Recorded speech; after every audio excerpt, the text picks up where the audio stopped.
Welcome to Power Talks with Santosa. The world today is consumed with war and conflict.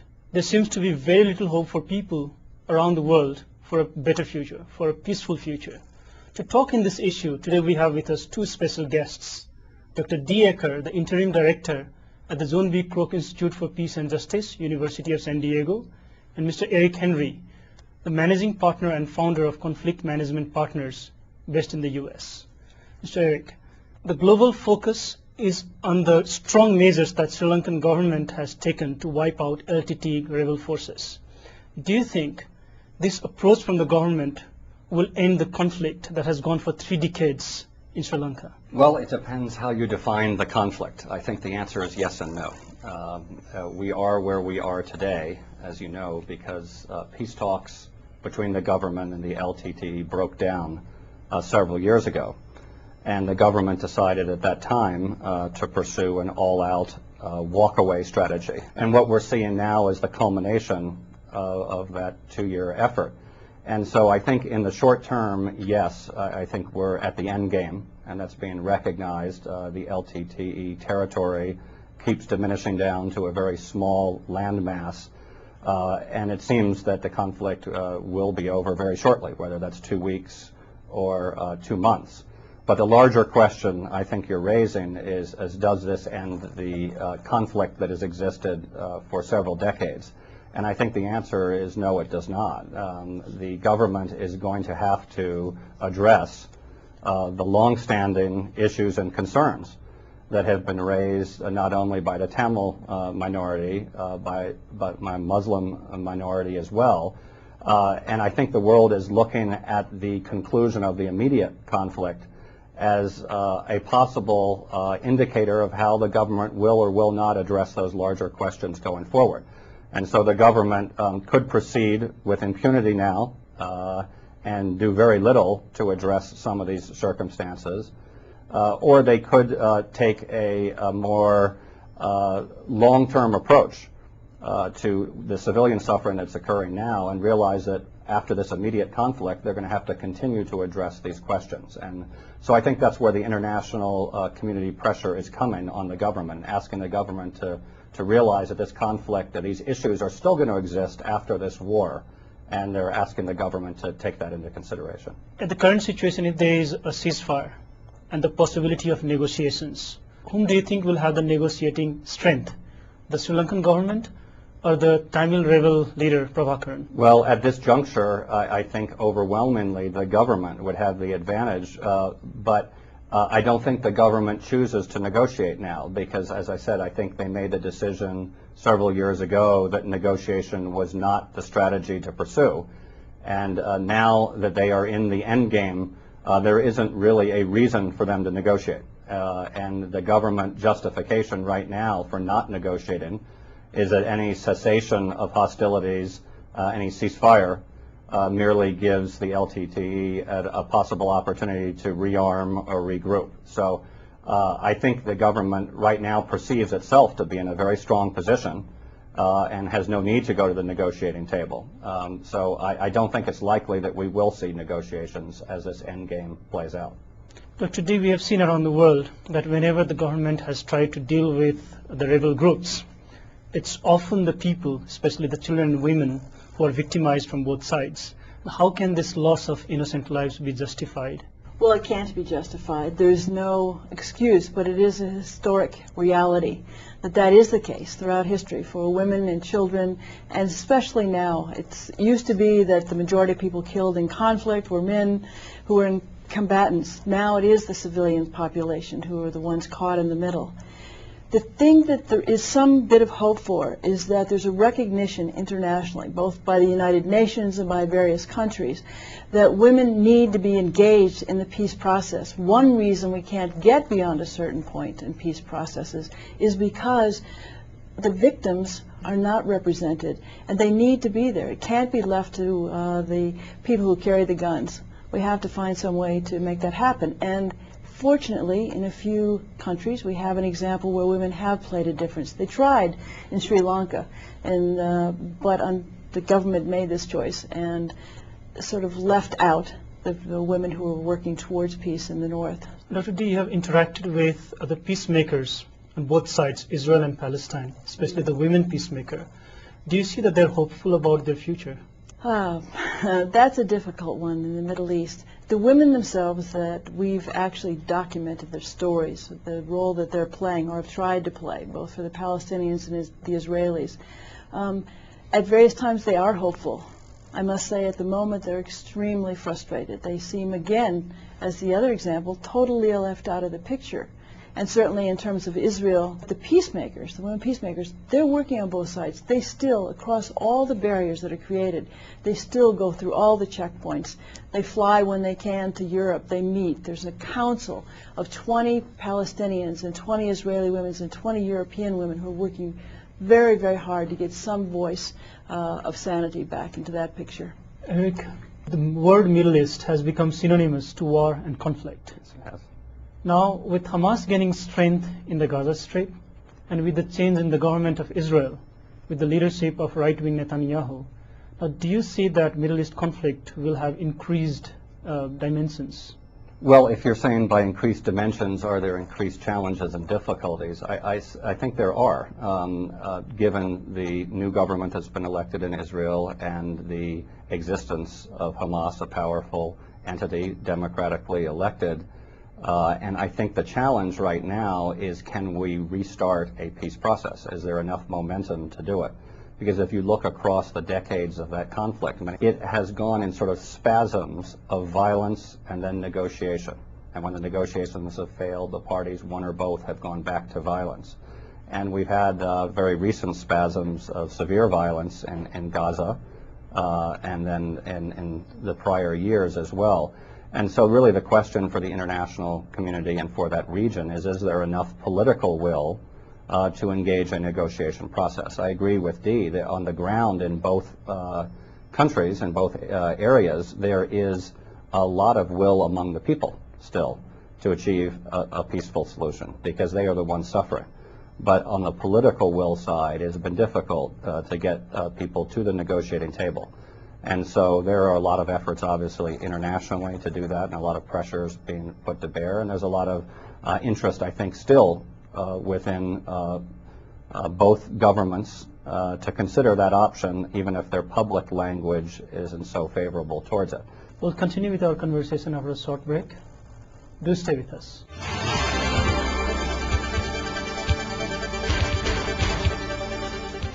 Welcome back to Power Talks with Santosh Shah. We are in conversation with Dr. Dee Aker and Mr. Eric Henry, experts on conflict, peace, and justice.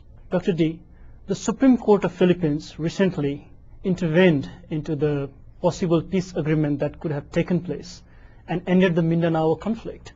And how do you explain this unnatural phenomenon? It's a very interesting story because it was a long process. It was 12 years, and during the last 5 to 6 years, actually a woman negotiator had been getting the government and the MLF involved in the negotiations. It had really progressed. They'd worked patiently over a long time, and last summer they were about to decide to sign. They had decided to sign an agreement. They were ready to sign, and the Supreme Court of the Philippines stepped in and said, you can't sign, told the government they could not sign the peace agreement, which created great havoc, needless to say.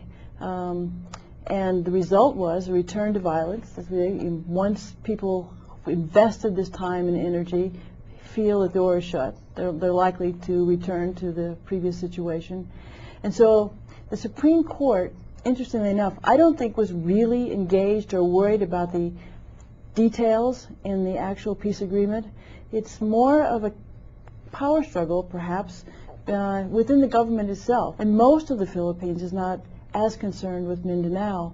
And so there's not a lot of coverage or publicity about what goes on or energy inside the country. So it's a long struggle back, but it started. Again, people are very much involved in trying to move the peace process forward again. It's a sad story, at the same time a bad example, because if the Supreme Court intervenes into a peace agreement, that's not a good thing to look at. Exactly. And it's very frightening because it could be repeated in a number of places. We see the Supreme Court getting engaged in a number of situations in a number of countries on peripheral issues that can derail a process that's going on. Eric, this serious issue didn't pick up the global attention.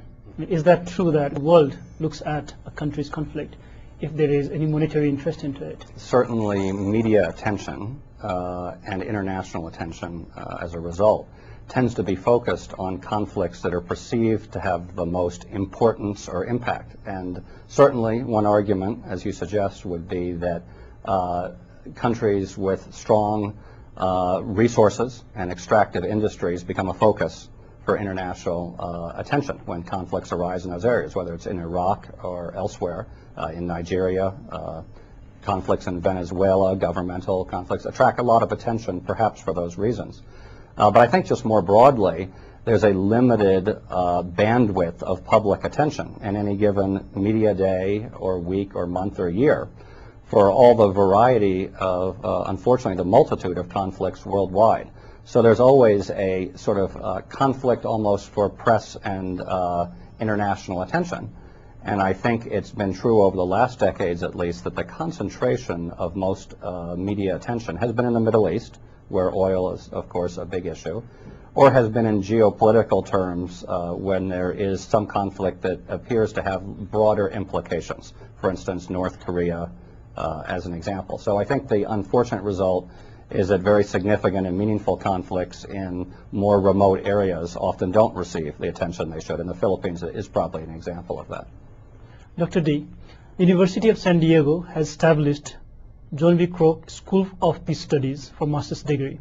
What is the approach towards the curriculum in trying to contribute to global peace? The new school, which is unique in the United States, it's not just a department in political science or international relations. It's an actual school, like a school of business. So this new school, which is unique, as I said, is actually focused in 4 areas. We're going to be looking at conflict resolution itself, conflict transformation, human security issues, and development. Because the truth is, when you go into a conflict or post-conflict situation, you need to be looking at the root causes for the conflict, dealing with those, as well as what's going on during the conflict, the human rights abuses we talked about at the beginning, the victims' rights, and also then development, but serious development that will end the original issues that sort of encourage the conflict in the first place, the root causes of the conflict. So all those 4 areas. And the students will come from worldwide, and do come from worldwide. Some are already engaged, coming for more information. Others are beginning to make this commitment to peace as a way of for the future. Eric, CM Partners has actively contributed to solving a lot of conflicts. What is the unique approach that you take in doing that? Well, Conflict Management Partners takes the view that it's not only institutions that have to be transformed to help manage conflict and post-war situations, but it's the individuals that make up those institutions that have to have some changes in the way they're approaching the problem.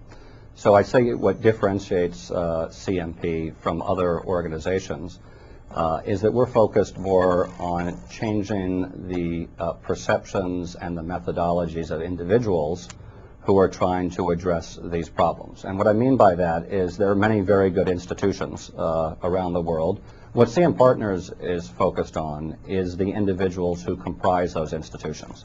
And we work to equip them with best practice tools and ideas and methodologies for better working out their problems as individuals. And what we find hopeful is that when you get enough mass of individuals who possess a similar set of skill sets and an understanding that collaboration and interest-based approaches to problem solving rather than positional standoffs on problems tend to yield better results, you start to gain momentum even within those institutions. So we're sort of working at the more micro level might be the difference. We'll continue with our conversation after a short break. Do stay with us.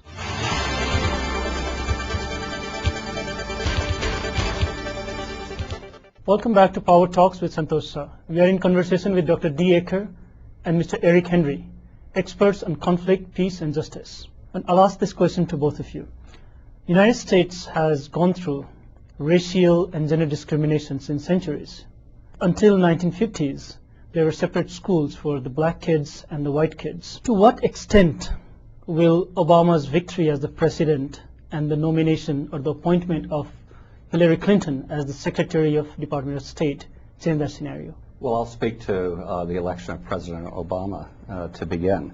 I talked to many people in the Middle East where I was traveling in the weeks before, and they said they had great respect for him, but it would not be possible that on election day he'd actually win the election. Even in the United States, on election day, many Americans who were in favor of Obama or who were in favor of Senator McCain didn't think it was possible. Whatever political party you were part of in the U.S., I think America felt very good about the reality that an African-American man had been elected president so soon after the racial divide you had talked about that had existed in our country, well into the 1960s, in fact, up until the Voting Rights Act of 1964. And so whatever one's political view, there was a realization that tremendous change had occurred, both in terms of racial relations in the United States and gender relations in the United States. And I'll let Dee answer regarding... It's a really interesting question. This is our third woman Secretary of State. This is not a new situation. The difference is Hillary Clinton is the woman who went to China in 1995 with the Fourth World Conference of Women and said women's rights are human rights publicly, for which she was totally chastised, even not well supported internationally. But she's come back from that, and she stepped into this position. And with Michelle Obama, who's entirely her own person, and models motherhood as well as being a strong individual, not caught up in sort of the artificial things that seem to take over so often for women. I think the two of them can model a possibility. The United States is not particularly good at getting women into power positions in general, however.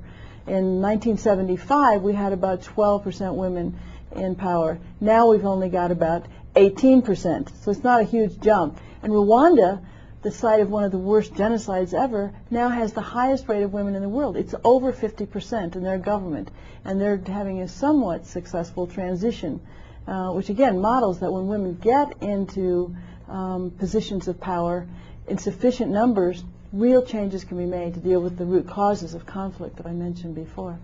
And Santosh, I think what we see in the U.S. that's very encouraging on both the racial side and the gender side is you hear much less discussion of he's the black president or she's the female Secretary of State. And I think you see the younger generation in particular is far less concerned with these gender and racial limitations or labels. And I think over the next generation you're going to see a flood of new minority participants and women participants in government, which I think is a very good change for the country. The U.S. has its first black president. Nepal became republic recently, and we have our first president who is of Madesi origin. Yes. There are speculations that the Dalit leader Mayawati might become a prospective prime minister in India.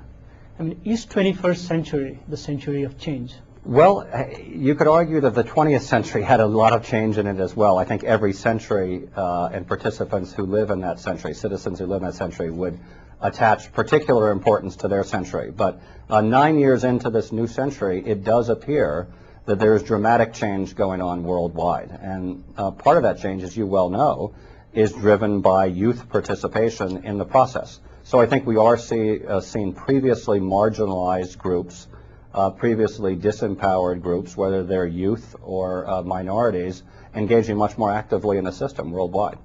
Both of you have followed up with Nepal's conflict, peace process, democratic restoration very closely. And where do you see the country heading? Obviously challenges. There are these habitual ways that we have as individuals of dealing with change. It's good change, bad change, but mostly it's a lot of fear. But Nepal is this amazing place. I was here during, every episode in the last 8 years that was really the people taking to the streets and pushing forward. But they have to continue that. The hope is that they can continue now, that we won't fall back into, political leaders won't put on the old suits of armor that they had and fall back into their habits. Even if there are more political parties, they have to be more expansive and inclusive.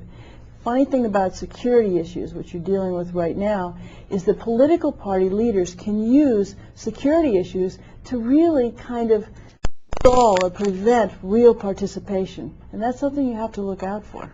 Well, I agree with Dee. I think you're at a very important time in the history of Nepal. You had a time several years back when the parties, the 7 parties were acting, major parties were acting very separately. And there was disarray among the parties, very fractious political conversation. When the parties formed the 7-party alliance, I think you saw what power could come from collaboration.